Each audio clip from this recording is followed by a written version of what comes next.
The Allen Line Company appreciates all of the dedicated carriers it takes to move loads across the U.S. Stay safe.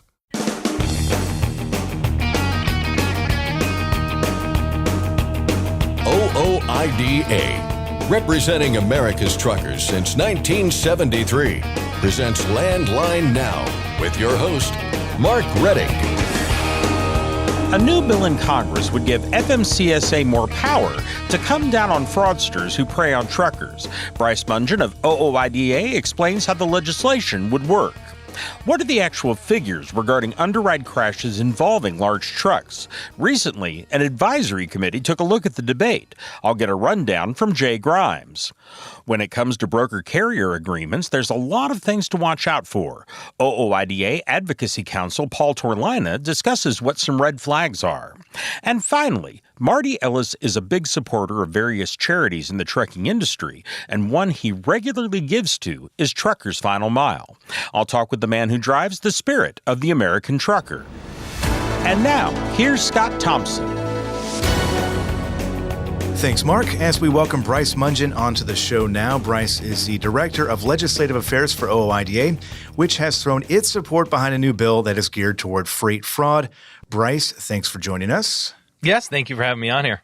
So this new bill, it's called the Household Goods Shipping Consumer Protection Act. It's been introduced in the House there. And it would kind of follow or kind of allow, I guess, FMCSA to show some teeth when it comes to cracking down on fraudsters, which we know they're all out there and champing at the bit to get their teeth around some truck drivers out there. Let's start with this bill itself. What does it aim to do? Yeah, the first thing, just want to make clear the bill name, it doesn't imply the full scope of what it does. So it's talking about household goods, but it addresses FMCSA's authority and addresses transportation beyond just the household good moving industry, and includes trucking carriers, brokers, freight forwarders, throughout the industry, and includes pretty much everyone who's under FMCSA's jurisdiction. So the bill itself might not seem like it does a ton of different things, but it does a small number of important things. The first thing that it does, and this is a little bit wonky, but basically gives FMCSA the authority to assess civil penalties for violations of its commercial regulations and its registration requirements, including unauthorized brokerage and other things dealing with household goods again. So without going into too much detail, basically a judge or somewhere along the line determined that FMCSA and DOT didn't have the authority to bring these penalties. So FMCSA has kind of been hanging out in limbo. There's a much more cumbersome process for them to go through to try and bring these penalties. But really, it's made them difficult to crack down on some of these bad actors. So the first thing the bill does is restores that authority. And the second thing it does that's really important is it would require that anyone registering for authority, whether you're a broker, freight forwarder, or a carrier, you need to provide a valid principal place of business or to disclose common ownership with any other registered entity when you're registering. So this should help address another one of the big concerns that we've had, and which we've said is, not having to provide a physical address when you're registering with FMCSA. Yeah, and it's interesting when you point it out, because you would think after all this time, especially over the past couple of years with fraud being so bad and affecting so many people, that FMCSA would have, you would think, may have already had this authority to do this kind of thing. I imagine the agency is kind of involved in this and has said, hey, we need this help. Can you kind of give us some more power here to go after these folks? Those conversations, I mean, do you know if they're going on behind the scenes? This seems like something that FMCSA would throw its support behind as well, right? Yeah, absolutely. This definitely seems like a pretty technical issue where FMCSA, they've been working with Congress to try and to get this wrinkle fixed. This isn't an issue that necessarily jumps out and grabs the headlines, but it is something where, seemingly Congress should be able to help the agency. I think the other thing that's important to point out, you're talking about FMCSA giving this feedback to Congress and kind of working with Congress on this legislation. There's also industry support for this bill.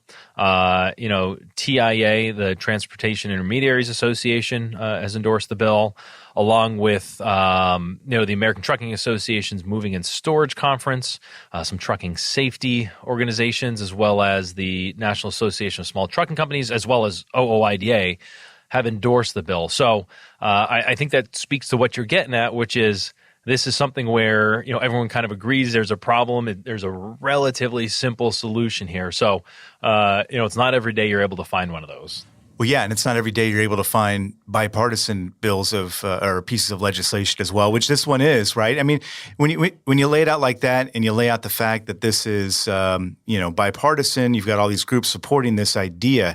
It seems like a no-brainer that this thing would move forward, and we know how that goes sometimes in Washington, D.C. But you would hope that more and more people kind of pay attention to this and throw their support behind it. We should mention, though, this is not a cure-all, right? This would be one way to kind of tackle this issue, but it wouldn't solve the problem by any means. No, and that's what we've been saying all along as we've been discussing freight fraud, is that there's no silver bullet on this. It's unfortunately and frankly such a massive problem. We know it's going to take, actions by a couple, different agencies, the private sector, and a really concerted effort to drive this down. But these are really important authorities, and they're a really good starting place, hopefully to begin cracking down on some of the issues we're seeing. Yeah, absolutely. And to that end as well, right? This is an ongoing process. I know you are, and by you I mean OOIDA, is in constant communication with the agency, trying to push them forward on doing more, right, about broker fraud. They have said in the past that they don't necessarily have the authority to do some things, but we're moving in the right direction here, I guess, is kind of where I'm getting at. Yeah, when they routinely say that they don't have the authority to do something and Congress is gearing up to give them the authority to finally do something, then, hopefully we don't hear that excuse from them. We'll see. But right, that should at least eliminate that excuse in some of the instances we're seeing here. I think one of the other things too, as we're talking about this, we use the word enforcement a couple times, which, also want to make clear, it's not the intent behind this, that this is some big scary bill to crack down on carriers or anything like that. It should be pointed out that carriers already have to register with the principal place of business with FMCSA. So really, this is just finally subjecting brokers and freight forwarders to that same requirement. And I think it's also, as you mentioned, this is a bipartisan bill with the delegate here from Washington, D.C. as the Democratic co-lead, and Congressman Mike Ezell from Mississippi, who's the Republican lead on this. So again, this is something where it's a fairly technical piece of legislation, but again, something that has broad support and doesn't raise any flags when you've got all the industry on as well. So, Bryce, we'll keep an eye on this bill, and hopefully it moves forward here. I know putting pressure on lawmakers does actually work. What should listeners do out there if they want to make sure their lawmaker gets involved? Yes, we're going to be putting up information on this issue and this legislation on fightingfortruckers.com. We're also going to be sending out an email to our members through fightingfortruckers.com. So visit the website, sign up with your email address. And on this issue especially, it's important to educate lawmakers. Lobbying's part of it, but something that a lot of them probably aren't even familiar with. So everyone can head to our website there to check that out. Well said, Bryce. We'll leave it there, but we thank you for your time. Thank you. And for more information about the bill and what you can do to show your support for it, we've got a full write-up at landline.media as well. Mark, back to you. Thanks, Scott. Next, I'll discuss the latest in the debate over Underride guards with OOIDA Director of Federal Affairs, Jay Grimes. We'll be back in just a moment. I'm Mark Reddick, and this is Landline Now. Thanks for listening. Be sure to like and subscribe. If you want more content, go to landline.media to get updated news, information, and archived editions of our show. Once again, that's landline.media. Capital Reman is your leading source for quality remanufactured engines and components. Capital Reman stands ready to serve all OOIDA members to help reduce costly engine repairs or replacement. Visit capitalreman.com today and use code OOIDA10 to save.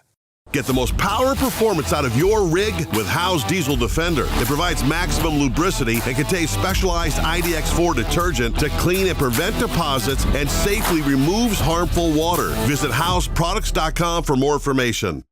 Attention professional drivers, do you owe money to the IRS? Integrity Tax Relief Group frees drivers from IRS trouble. Call for help now, 855-976-4291. That's 855-976-4291. It's tested and proven. Burn 2.1% less fuel when you balance all wheel ends with Centromatic. Call 800-523-8473 to get the OOIDA discount.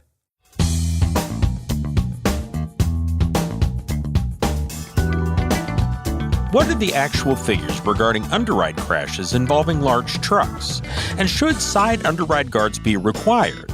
Those are topics that stir strong opinions on both sides of the debate, and this week, an advisory committee took a look at some of the figures. Welcome back to Landline Now. This is Regulatory Roundup, and I'm Mark Rettig. I'm joined, as always, by OOIDA Director of Federal Affairs, Jay Grimes. Jay, how are you doing? Doing well, Mark. Good to be with you. Well, glad to have you here. Before we get too deep in the weeds here, remind us again what this committee is and what its mission is, basically. Right. This is the Advisory Committee on Underride Protection that was formed as part of the 2021 Infrastructure Investment and Jobs Act, and really put together a committee with representatives across trucking industry, highway safety advocates, law enforcement, motor vehicle engineers, motor vehicle crash investigators, insurance, and a couple other groups to make some recommendations to the Department of Transportation on safety regulations to reduce underride crashes and fatalities related to underride crashes. Definitely has been a bit of a controversial issue over the last few years with lots of, I think, opposing perspectives. And that's been discussed throughout the committee's meetings, which I believe the committee this week was the sixth and final committee meeting before they submit what's going to be a final report to the National Highway Traffic Safety Administration and to NHTSA here over the next couple of months. Now, you mentioned that there's some controversy involved in this, but that controversy extends to some of the ways that this committee is operating, which, again, is getting a little bit into the weeds. But I'm wondering if you could just review basically what the concern is there. Yeah, about halfway through the committee's meeting, the committee members who, for the majority of the way the committee is structured, are supportive of all mandates to equip trucks with all sorts of underride equipment. And they determined that any recommendations from the committee that were supposed to be done on a consensus basis were going to be done, redefined consensus to a simple majority vote. And that's created a number of, I think, some questions about how the advisory committee is operated and what's really going to be accomplished through that simple majority process. So that's kind of, I think, created some chaos, I would guess is one way to put it, among the committee members. And I think it's really going to, have an impact on what standing some of these final recommendations have with NHTSA, with DOT. Well, let's get into some of the discussion today. And there were several presentations regarding data on underrides, including side underride guards and then overall underride. Yeah. Can you kind of recap what the presenters said on those topics? Yeah. So one of the main discussion points throughout these meetings has been on how underride crashes and fatalities are counted within the DOT, the fatality analysis reporting system, FARS. And NHTSA has acknowledged to some point that looking back over the years, there's certainly some inconsistencies in how underride crashes are reported. And a lot of that has to do with kind of the general nature police reports, crash reports, and how a lot of that data is submitted to DOT. And certainly underride crashes are not the only example of this, where there's a lot of inconsistencies with the reporting information, with the forms that each state has to submit to NHTSA. So there does seem to be a little bit of underreporting, inconsistent reporting when it comes to underride crashes. That is not, I think, a new thing, and we've certainly advocated that DOT, NHTSA, other agencies, states try to incorporate what's known as the model minimum uniform crash criteria. I think that would go a long way to improving some safety data analysis among some other issues as well. We kind of use this to CSA, safety management scores, really have some shortcomings when it comes to uniform data. So that could be one way to improve some of the reporting that's ongoing. But one thing that when some of the safety advocates discuss the need to kind of recount this data when it comes to cost-benefit safety analysis, they don't mention that, NHTSA, in their most recent cost-benefit safety analysis that was done last year, didn't account for cost in terms of maintenance, repairs for the underride equipment, didn't account for the costs on freight capacity, intermodal facilities that would need to make upgrades. So there's a whole lot of different estimates and cost-benefit analysis that could be improved. For decades, NHTSA has done cost-benefit analysis on underride equipment, specifically side underride equipment, and always has found that the costs outweigh the safety benefits there. Yeah, and I guess there was even a petition presented to improve some of NHTSA's data on this.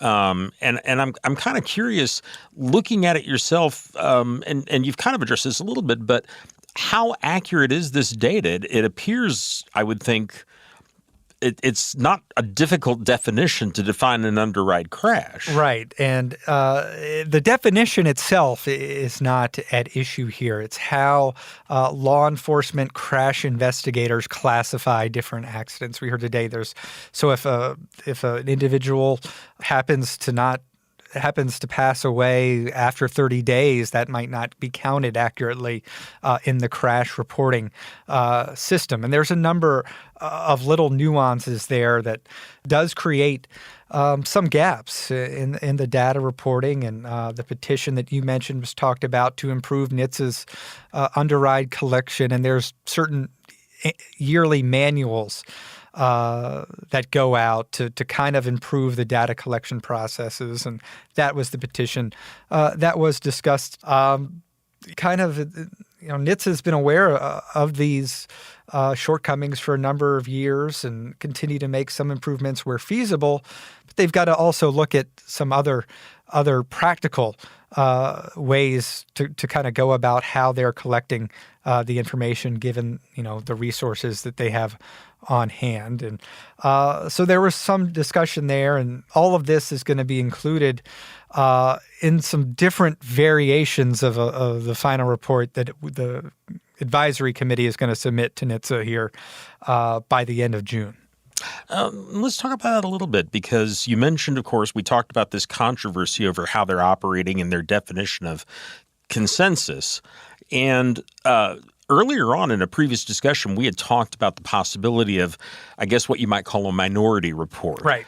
And does it appear that we're going to have some of the members of the committee issuing their own separate report here? Yeah. So the latest news from the committee, one of the motions yesterday, it does seem like there's going to be a majority report along with a minority report. And then each individual committee member is going to have an opportunity to provide their own respective comments throughout the committee process and their findings. So that's kind of the summary of how this final report is going to shake out. And so it does seem like everyone's voice is going to be able to have an opportunity to be heard. Obviously, the redefining of consensus, I think, has created the necessity where instead of having one consensus report, that NHTSA could really have some I think, strong recommendations to act on that were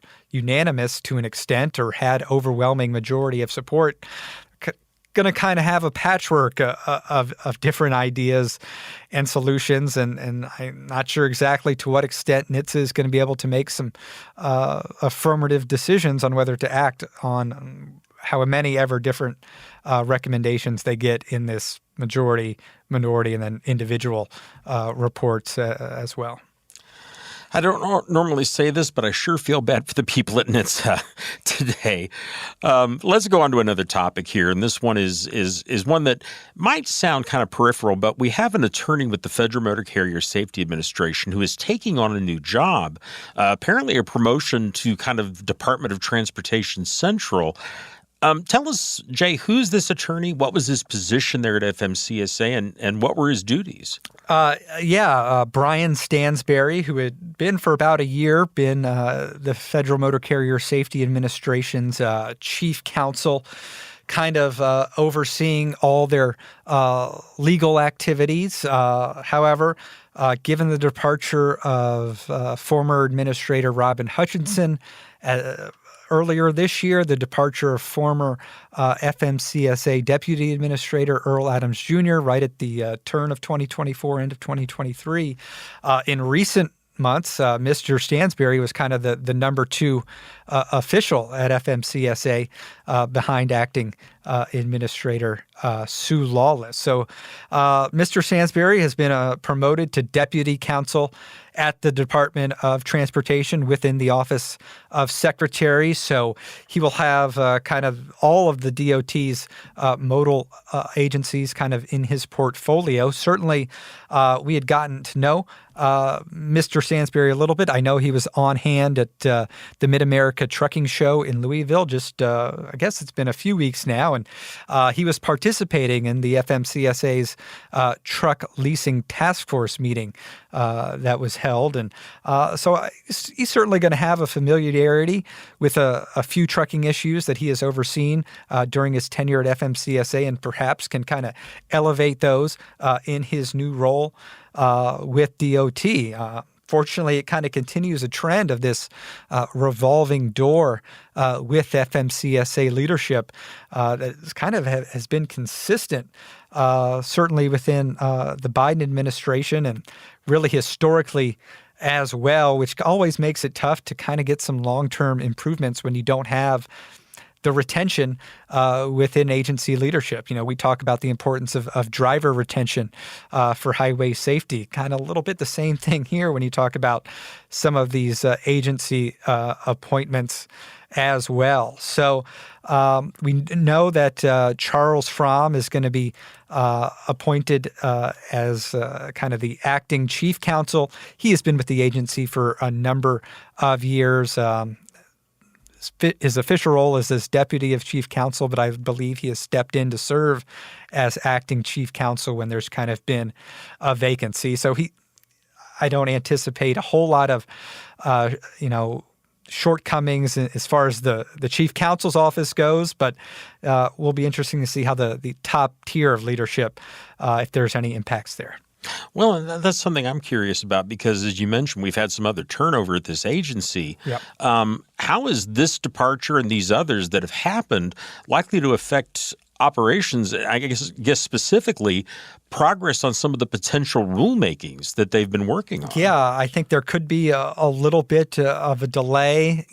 Timing, as we're in an election year, you kind of always see a slowdown, especially in a presidential election year, in terms of agency activities. So I think this is only going to, add to that. Certainly, we're waiting on a number of rulemakings from the agency, some positive in terms of hoping for an announcement on broker transparency. Certainly won't be sad to see any delays as far as a speed limiter rulemaking goes. And, we've seen that delayed a number of times already here in recent months. So we'll see if there's going to be any long-term appointments here before the end of the year. Kind of doubtful in that regard, but acting Administrator Sue Lawless will continue to lead the agency. Okay, Jay, we've run out of time, but thank you very much for all the information. All right. I've been talking with OOIDA Director of Federal Affairs, Jay Grimes. We'll be back in just a moment with more news and information. I'm Mark Rettig, and this is Landline Now. Penske owns and operates some of the best-maintained vehicles on the planet. Our used trucks come with a 5-year maintenance report and pre-sale inspection. So if you're in the market for a top-quality pre-owned truck, look no further. Search our inventory today at PenskeUsedTrucks.com. Control your toll costs and eliminate tolling headaches with Prepass Tolls. Prepass Tolls means toll volume discounts. Just one invoice for all tolls and fewer violations. Call 877-878-5970 or go to Prepass.com. Ready to make more money? Use a better load board. For a limited time, get 50% off TruckStop Load Board Pro. Just go to truckstop.com/go and enter promo code READY2024 when you purchase Load Board Pro. Landline Now, welcome back. Paul Torlina joins me now. He is part of the Government Affairs Department at OOIDA. Paul, thank you for joining me. Thanks for having me. Now, today we are going to be discussing broker-carrier agreements. And of course, I will start off by saying not legal advice, right? Correct. This is a discussion of issues to provide information to our listeners and maybe help you work through with that information how you can handle disputes or just what to be on the lookout for.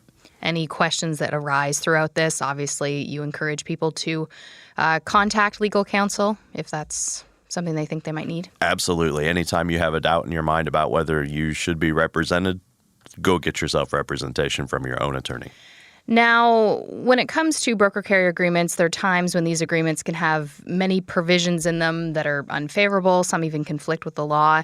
Can you walk me through what some of the unfavorable terms might be in a broker-carrier agreement?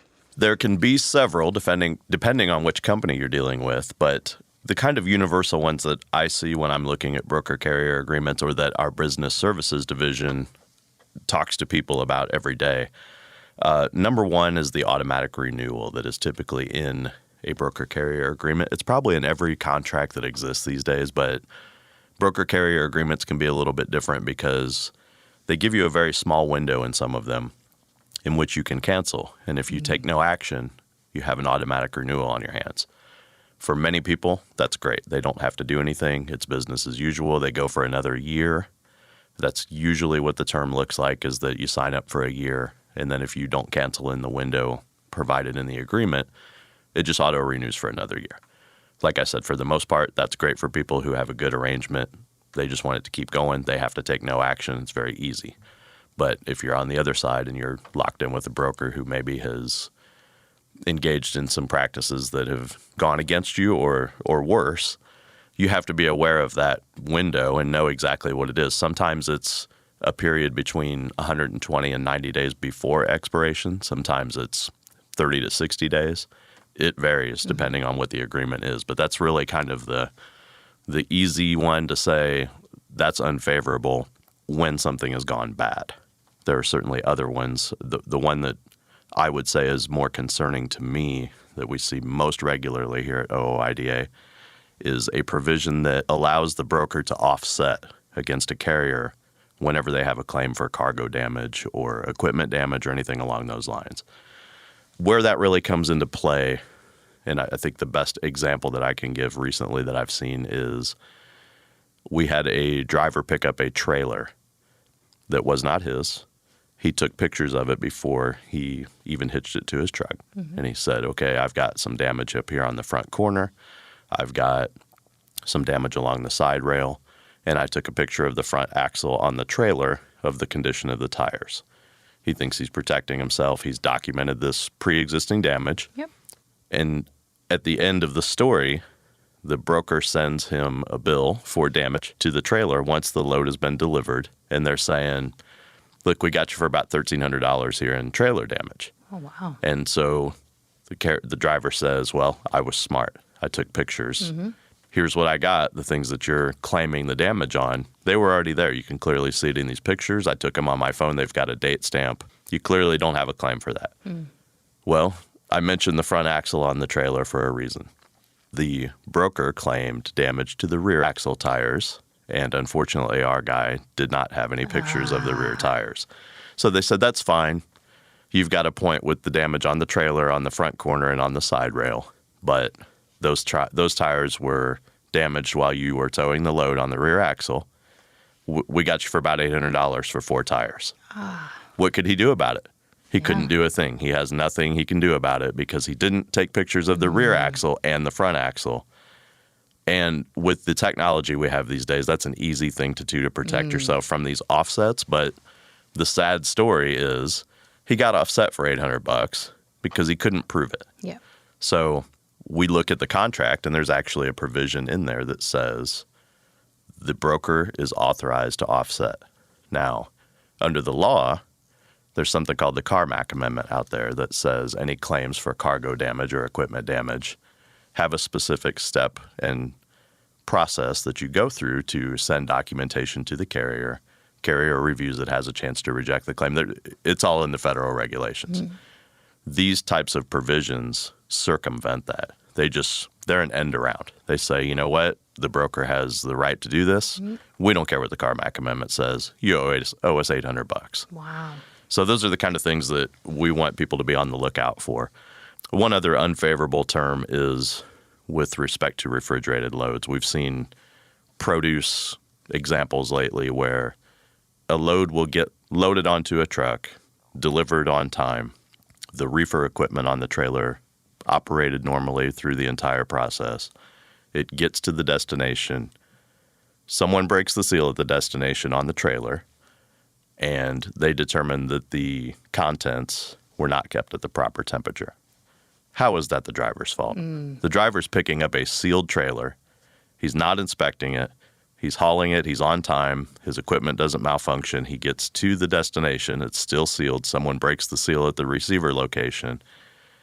Somehow that's his fault, and he gets a claim made against him for something he had no control over. Now, this has gotten much worse since COVID because these contracts have a provision in them that say the carrier shouldn't accept any load where the probe temperature inside the trailer, inside of, let's say we got heads of lettuce that we're hauling, someone's supposed to probe that head of lettuce somewhere in there, take a few samples, and determine what the temperature is. There's a 2 degree variance that they're allowed to have. And if it exceeds that, it should be rejected and not loaded.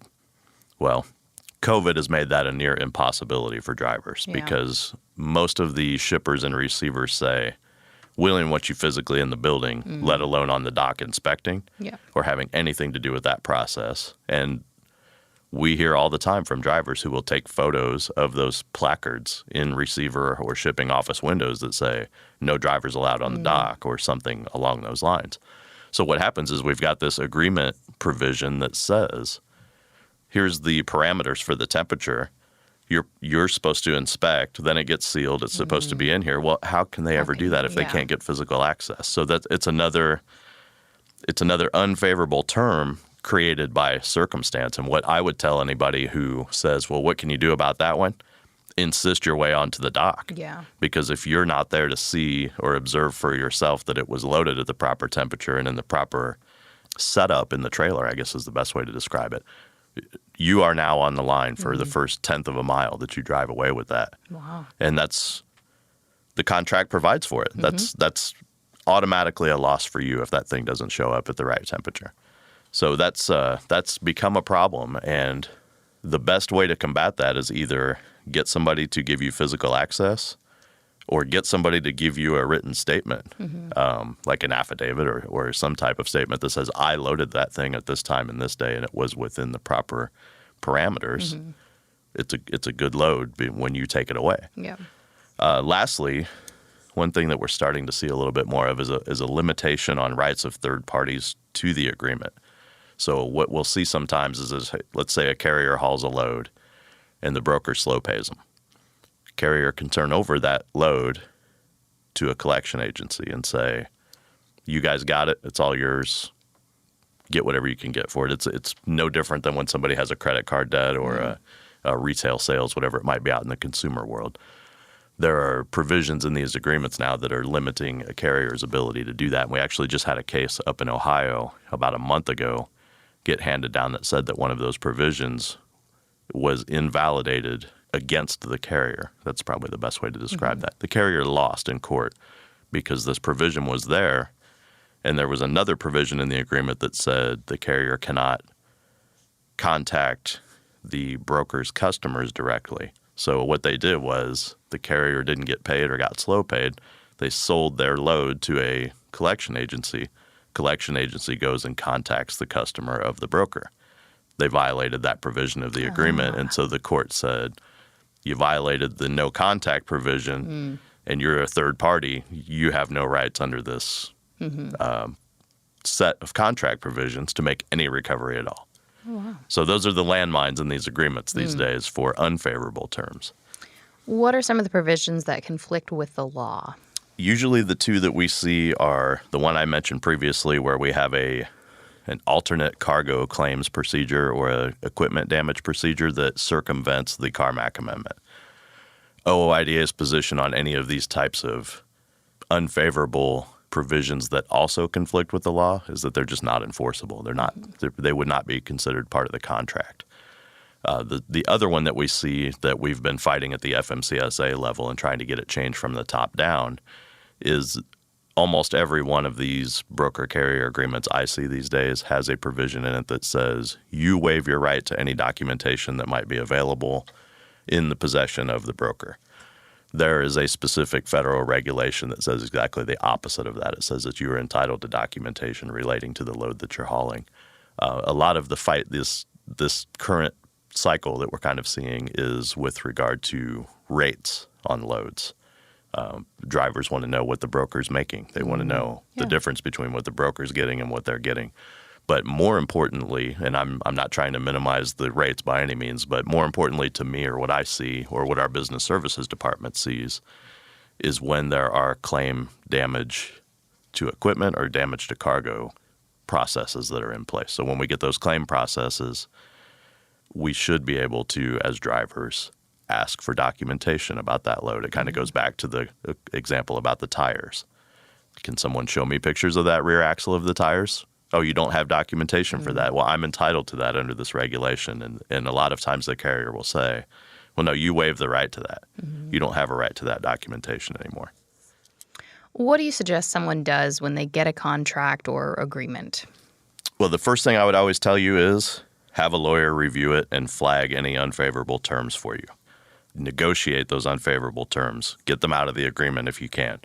Now, I just said two things that as a lawyer are always my kind of go-to for somebody is, hey, go get your own lawyer, negotiate that stuff out. In the real world, these brokers will tell you in 1 second to get lost if you want to negotiate those agreements or negotiate out provisions that are not favorable to them. So if you're unable to do those things, you have to be proactive on your own. Number one, be aware of all things that are unfavorable in those agreements while you're dealing with the broker. And I know you're out on the road driving, there's other things on your mind like safety and delivery times and things like that that are important, but you also have to keep those on your mind. It's a running clock on your business at all times. Number two, document everything we can. We talked about the example of taking photos of the trailer and the equipment. Make sure you're being thorough about it. Like I said, if you can get someone to write down or attest to the fact that they loaded a load in a certain condition, that's going to be more helpful than you having nothing at all or only having a bill of lading to work off of. Get physical access to anything that you can as the load is being either loaded or unloaded. If you can get on the dock, if you can get in the office, whatever it might be, if you can get photos of things as they're going in and coming out. I understand that's probably different than what a lot of people have done over the years, but this is your best way. Information is always your best way to combat these problems. Lastly, demand documentation whenever you can. And when I say demand, I don't mean just tell somebody, hey, I need some documents. We also have what we call a demand form on the OOIDA website, fightingfortruckers.com. It's available to members, and they can access that form and use it. Membership is less than $50 with OOIDA. If you get some benefit out of this form 1 or 2 times, you've already paid for legal fees you didn't have to pay for just by having that, not to mention the many other benefits to membership with OOIDA. All right. Paul, thank you very much for all the information. You bet. If you have any questions, you can contact OOIDA at 816-229-5791. For Landline Now, I'm Ashley Blackford. Stay tuned for more after this. Are you tired of the IRS following you around like a dark cloud? Call 888-557-4020 and get your life back. Firestone tires are for more of everything, with more durability for more miles and more confidence in your fleet. Firestone's tested tires help fleets save with value where it matters most. Learn more at bridgestonenationalfleet.com/4moremiles. Today's rising costs affect everyone. Replace your harmonic damper with a genuine Vibrotech TVD viscous damper to prevent costly repairs and downtime. Keep your money in your pocket and your truck on the road with Vibrotech TVD. Recommended replacement at 500,000 miles or 15,000 hours. Since you started, what you've loved about trucking is the freedom. Heading out on your favorite route, a good driving song, and thinking about truck insurance. Well, maybe not that last one. That's why we're here. At OOIDA, we have a full range of truck insurance products, expert advice, and great customer service, helping you get the right coverage for your operation. Go to OOIDA.com because your job is to drive. Our job is to help with everything else. Landline Now. Welcome back. Every week, we check in with Marty Ellis, who drives OOIDA's tour truck, the Spirit of the American Trucker. Marty is a big supporter of various charities in the trucking industry and spends some of his own money to support them. One of the ones he regularly gives to is an outfit that helps families of truckers during one of the most difficult times in their lives, and that charity is Truckers Final Mile. I chatted with Marty about that and this year's Road Check. Carolina west to Denver, up to Bangor, west to Austin, coast to coast, sea to sea, sail on, sail on. Well, Marty, how are you doing? I am lovely, Mark, and you? I'm doing great. So, where are we finding you on this fine day? I'm at the TA in Greenland, New Hampshire, over there at I-95, exit number 3. I'll be here through the 25th. They have a Country Pride restaurant, 72 parking spots, 7 showers, and an Amazon locker. All right. Well, I don't think you've been there before, have you? It's been a couple years. Okay. It was, yeah. Well, and you've got a couple of truck shows coming up as well, as I recall, don't you? I do, yeah. They're coming right around the corner here at the end of the month here on the 31st of May, and the 1st of June is the Hot Rig Truck Nationals in Sussex County Fairgrounds at Augusta, New Jersey.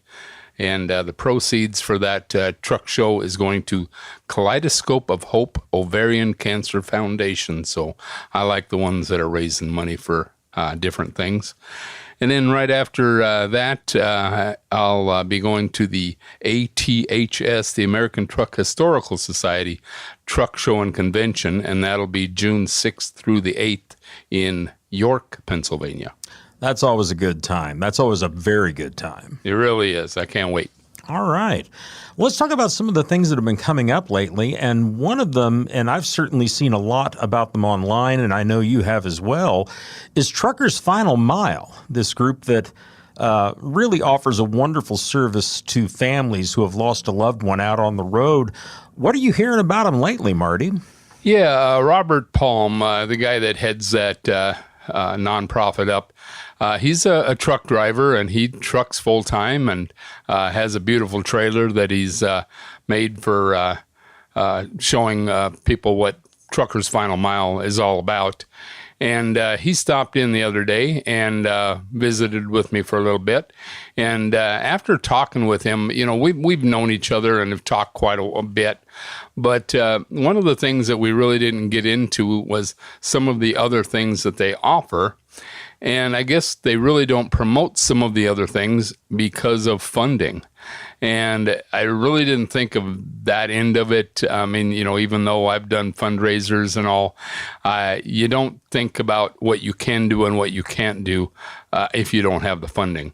And one of the things that they will do when they have the manpower and the funding is help with wheelchair access for truck drivers that get hurt on the job or some sort of illness on the job. They do try to get people home that have had a big health event while out on the road. But their main thing is getting people after they've deceased back to their families. And funding is always an issue. And one of the things that he told me, he was up there helping out a cemetery, cleaning that up there in Pennsylvania. And he does that a couple times a year. And one time he went up there to visit a grave site and saw that it was kind of overrun and that, and went to talk to the people that ran the cemetery. And they told him they just didn't have the help. So that's why he and a buddy a couple times a year goes up and tries to get all that cleaned up. But he was telling me that one of the worst things for him to have to do is tell people no. So if they called up and said, hey, our loved one just passed away and we need to see about getting him home, when they don't have the funding, that's what he has to do. He has to turn people away. And he said that hurts him deeply. And I can't imagine. You're already going through some emotional times with family members and that. And not being able to make that happen for them, it's hard. It would be very disheartening. And so I would encourage, anybody to take a look at his organization and consider donating like on a monthly basis. It is one of the ones that I donate to on a monthly basis. It's really quick. It's easy. You set it and forget it type thing, because so much of this things you don't think about until somebody brings it up. And I think they really do good work, and they could really use some help out there. Well, I'll tell you what, we'll help folks along with that, Marty. We'll go ahead and put a link on our website, landlinenow.com, to where people can go ahead and make a donation and maybe learn some more about Truckers Final Mile and the work they do, because they really are a good group. Absolutely. Thank you. Okay. Well, let's talk about something else here that's been a topic lately, and it's in the past, thank heaven, but it comes along every year, which is road check. And I'm kind of curious, Marty, if you've heard anything from truckers out there about what happened during this year's road check. Yeah, one of the most common things that I was being told was how many trucks were getting pulled over alongside the road and inspected right alongside the road. And most of us as drivers don't feel comfortable with that. There's too many times that we've seen videos of vehicles getting slammed into, even if you have a vehicle there, a law enforcement vehicle with their lights on. It doesn't necessarily mean people are paying attention. So I was really kind of surprised at how many people said that they either were pulled over or they saw trucks pulled over during that time, just right alongside the roadway, just not like in right a on the scale, shoulder. not in a rest, right on the shoulder of the road. And it's like, I don't know how that people can think that that's a safe thing to do, unless somebody spots something unsafe going down the road. To me, it's like bring them up to an exit, bring them to a rest area, or just do it right there at the scales. It just makes more sense, and it keeps not only the driver and his equipment safe, but it also keeps that officer safe. So I understand they have a job to do, but I really do think that they should rethink that policy. Well, yeah, and correct me if I'm wrong, Marty, but typically, in addition to just the weigh stations where they are anyway, it's usually someplace like a rest area where they conduct these inspections in a typical road check, right? Yeah, and that's normally what's going on, and that's what was really confusing to me, and it was really surprising that I was getting so many comments about this, that this year it seems like they did a whole lot more of that alongside the roadway type of inspection. Yeah, that is very surprising, and yeah, it's inherently dangerous, and I would think of all people, law enforcement would be aware of it. They work a lot of those accidents, so let's hope they don't do that kind of thing again. Right, yep. Okay. Well, we got a little bit of time left here, Marty. Why don't you tell us where you're going next? I know you've got that truck show, the Hot Rig Nationals, but I know you've also got another stop before that. Yeah, after Greenland, we'll go to the TA in Maybrook, New York, and that'll be the 27th through the 29th. They have a Country Pride restaurant, a Pizza Hut, and 160 parking spots, 11 showers, Amazon lockers, and they're at I-84 exit number 28. Rock and roll. Any final words before you ride off into the sunset, Marty? Yeah, just guys, remember, try to be kind to one another and give that guy next to you a break. Brothers of the highway, children of the wind. Once again, that was Marty Ellis, who drives OOIDA's tour truck, The Spirit of the American Trucker. You can find Marty's next stop on our show and every day at our website, landlinenow.com. That includes truck stops, truck shows, and other special events across the country. Again, you can find that at landlinenow.com, and you can also find the Spirit's complete schedule at the OOIDA website, ooida.com. I'm Mark Reddick, and this is Landline Now.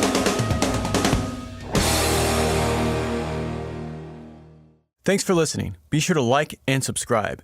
If you want more content, go to landline.media to get updated news, information, and archived editions of our show. Once again, that's landline.media. I'm a dad. A son. A husband. Wife. I'm a writer. Photographer. I farm. I'm a veteran. I love old cars, fishing. My kids. Chrome. And I am a professional truck driver. And together, we are OOIDA. OOIDA was founded by truckers to stand up and speak on behalf of truckers. We've done that by combining the individual voices of our members into a single, powerful voice. Protecting your interests, defending your rights. Join us! Make your voice heard. Join OOIDA, the Owner-Operator Independent Drivers Association. Call 1-800-444-5791 or visit ooida.com.